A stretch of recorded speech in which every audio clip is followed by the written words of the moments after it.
دوستو، قادیانیوں نے پاکستان میں اربوں روپے خرچ کر کے ایک پروجیکٹ لانچ کیا کہ کیسے پاکستان کے سادہ لو مسلمانوں کو قادیانی مذہب قبول کروانا ہے۔ اس پروجیکٹ کے لانچ ہوتے ہی صوبہ سندھ میں شدید مذمت دیکھنے میں آئی، کیونکہ یہ پروجیکٹ سندھ کے صوبے تھرپارکر میں شروع کیا گیا۔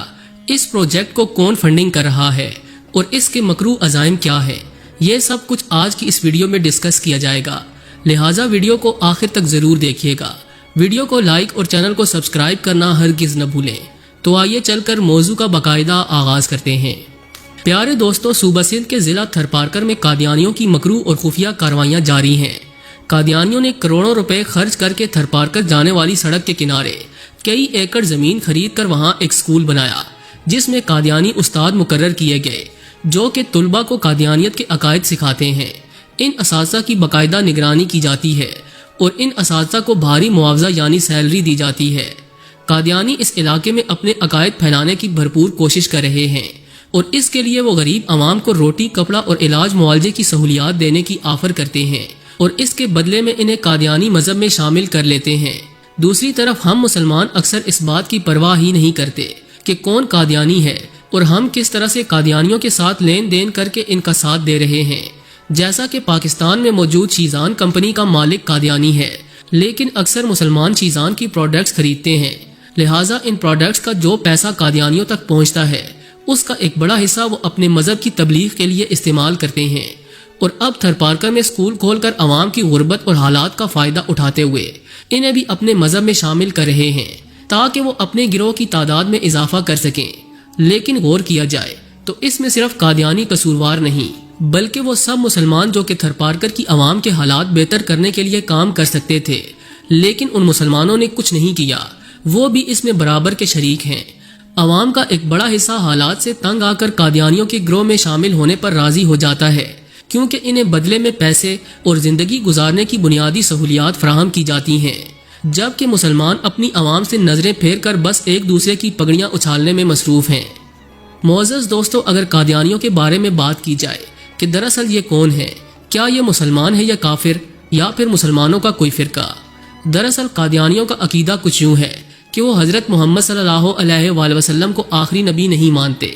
ان کا عقیدہ یہ ہے کہ حضور اکرم صلی اللہ علیہ وآلہ وسلم کے بعد نعوذ باللہ ایک شخص مرزا غلام احمد قادیانی کو نبوت عطا کی گئی۔ البتہ حضور اکرم صلی اللہ علیہ وآلہ وسلم نے واضح طور پر خود فرمایا تھا کہ میرے بعد کوئی نبی نہیں آئے گا۔ مرزا غلام احمد قادیانی 1835 میں بھارتی پنجاب میں پیدا ہوا۔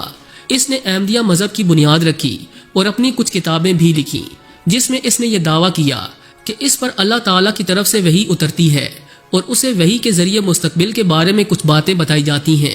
اس نے ان جھوٹی باتوں کا ذکر اپنی کتابوں میں کیا، لیکن اللہ تعالیٰ نے اس کے جھوٹ کو دنیا کے سامنے کھول کر رکھ دیا۔ کئی ایسے دعوے جو اس نے اپنی کتاب میں کیے وہ جھوٹ ثابت ہوئے، جیسا کہ مرزا غلام احمد قادیانی نے یہ پیشگوئی کی تھی کہ اس کی وفات 80 سال کی عمر میں ہوگی۔ اپنی کتاب میں اس نے لکھا کہ اللہ نے اس کی طرف وحی بھیجی اور بتایا کہ اس کی عمر 80 سال سے 5 برس زیادہ یا کم ہوگی۔ اس نے یہ بھی لکھا کہ یہ کتاب لکھتے وقت اس کی عمر 68 سال تھی، لیکن کیا آپ جانتے ہیں کہ اس دعوے کے اگلے سال ہی وہ مر گیا۔ اس کے علاوہ سن 1889 میں مرزا غلام احمد نے یہ دعویٰ کیا کہ اسے وحی کے ذریعے بتایا گیا کہ عیسیٰ ابن مریم جلد زمین پر آنے والے ہیں۔ 12 سال گزر جانے کے بعد اس نے پھر سے دعویٰ کیا کہ اب اس کو وحی کے ذریعے یہ بتایا گیا کہ عیسیٰ ابن مریم کی وفات ہو چکی ہے، اور اس کے کچھ سال بعد مرزا غلام احمد قادیانی نے یہ دعویٰ کر دیا کہ وہ خود ہی مسیح ابن مریم ہے۔ اس کی ان تمام باتوں کا تضاد واضح ہے۔ دوستو، اسی طرح مرزا غلام احمد نے اپنی کتاب میں یہ لکھا کہ اسے وحی کے ذریعے بتایا گیا تھا کہ اس کی 2 شادیاں ہوں گی، ایک کنواری عورت سے اور ایک بیوہ سے۔ اس نے یہ لکھا کہ کنواری عورت سے شادی کی بات پوری ہو چکی ہے اور اب وہ اس بات کے پورے ہونے کا انتظار کر رہا ہے کہ ایک بیوہ عورت سے اس کی شادی ہوگی، لیکن اس کی کبھی کسی اور عورت سے شادی نہیں ہوئی، اور اس کی یہ پیشگوئی اور اس کا یہ دعویٰ بھی جھوٹا ثابت ہوا۔ مرزا غلام احمد کے مطابق اللہ تعالیٰ نے ہمیشہ کے لیے یہودیوں کے لیے یہ طے کر دیا ہے کہ وہ غلام کے طور پر رہیں گے۔ اس کی یہ بات بھی جھوٹ ثابت ہوئی، جیسا کہ ہم سب جانتے ہیں کہ آج یہودی اپنی حکومت قائم کر چکے ہیں اور اس کے ذریعے لوگوں پر ظلم و ستم بھی کر رہے ہیں۔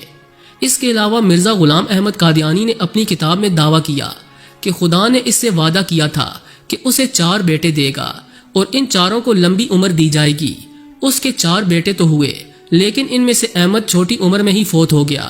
1988 میں مرزا غلام احمد نے یہ کہا کہ اسے یہ وحی آئی کہ وہ محمدی بیگم کا رشتہ مانگے، اگر اس کے گھر والے اس رشتے سے انکار کریں تو بیگم کو بہت پریشانی کا سامنا کرنا پڑے گا اور شادی کے 2.5 سال کے اندر اندر اس کے شوہر کی وفات ہو جائے گی اور اگلے 3 سال کے اندر اندر محمدی بیگم کے والد کی بھی وفات ہو جائے گی۔ لہٰذا جب یہ رشتہ مانگنے گیا تو محمدی بیگم کے گھر والوں نے یہ رشتہ منظور نہ کیا اور مرزا غلام احمد کی پیشگوئی کے مطابق کچھ بھی نہ ہوا۔ 1906 میں مرزا غلام احمد نے یہ دعویٰ کیا کہ وحی کے ذریعے اسے بتایا گیا کہ محمدی بیگم کے ہاں ایک بیٹا پیدا ہوگا جس کا نام بشیر الدولہ ہوگا، لیکن اس کے برعکس محمدی بیگم کا جلد ہی انتقال ہو گیا اور ان کا کوئی بیٹا پیدا نہ ہوا۔ دوستو 20ویں صدی کی پہلی دہائی میں مرزا غلام احمد نے یہ دعویٰ کیا کہ برطانیہ کی ملکہ کا جلد ہی انتقال ہو جائے گا، لیکن حقیقت میں ملکہ مرزا غلام احمد کے مرنے کے کئی سال بعد تک زندہ رہی اور یہاں نبوت کے جھوٹے دعوے دار کی ایک اور پیشگوئی جھوٹی ثابت ہو گئی۔ اگر غور کریں تو اللہ تعالیٰ نے قرآن پاک میں فرمایا ہے کہ محمد صلی اللہ علیہ وآلہ وسلم تمہارے مردوں میں سے کسی کے باپ نہیں ہیں، بلکہ آپ صلی اللہ علیہ وآلہ وسلم اللہ کے رسول ہیں اور سب نبیوں پر مہر یعنی خاتم النبیین ہیں، اور یقیناً اللہ ہر چیز کا علم رکھنے والا ہے۔ حدیث میں آتا ہے کہ حضرت محمد صلی اللہ علیہ وآلہ وسلم نے فرمایا کہ میں آخری نبی ہوں اور میرے بعد کوئی نبی نہیں ہے۔ اس کے باوجود تاریخ میں کئی لوگوں نے نبوت کا جھوٹا دعویٰ کیا۔ حضرت ابو بکر صدیق رضی اللہ تعالی عنہ کے دور میں ہی مسلمہ کذاب آیا تھا، یعنی ایک شخص نبوت کا دعوے دار بن کر سامنے آیا جس سے مسلمانوں نے جنگ کی تاکہ اس شر کو پھیلنے سے روکا جائے۔ کچھ قادیانی یہ بھی کہتے ہیں کہ ہم مسلمان ہی ہیں، بس عقیدہ ختم نبوت پر یقین نہیں رکھتے، لیکن حقیقت یہ ہے کہ عقیدہ ختم نبوت یعنی حضرت محمد صلی اللہ علیہ وآلہ وسلم کو آخری نبی ماننا اسلام کا عام ترین عقیدہ ہے۔ جو اس کو جھٹلاتا ہے وہ قرآن پاک کی آیات کو اور حضرت محمد صلی اللہ علیہ وآلہ وسلم کی بات کو جھٹلاتا ہے۔ ایسا شخص بھلا کیسے مسلمان ہو سکتا ہے؟ آج کے وقت میں قادیانیت کے طور پر یہ فتنہ سامنے آیا ہے اور اس فتنے کو روکنے کے لیے بھی جنگ کا سہارا لینا چاہیے تاکہ یہ پاکستان کے اندر اپنی جڑیں مضبوط نہ کر سکے۔ جی تو دوستو یہ تھی آج کی ویڈیو کیسی لگی کمنٹ کر کے ہمیں ضرور آگاہ کیجیے گا۔ آج کے لیے بس اتنا ہی، ملتے ہیں کسی نئی اور انٹرسٹنگ ویڈیو کے ساتھ۔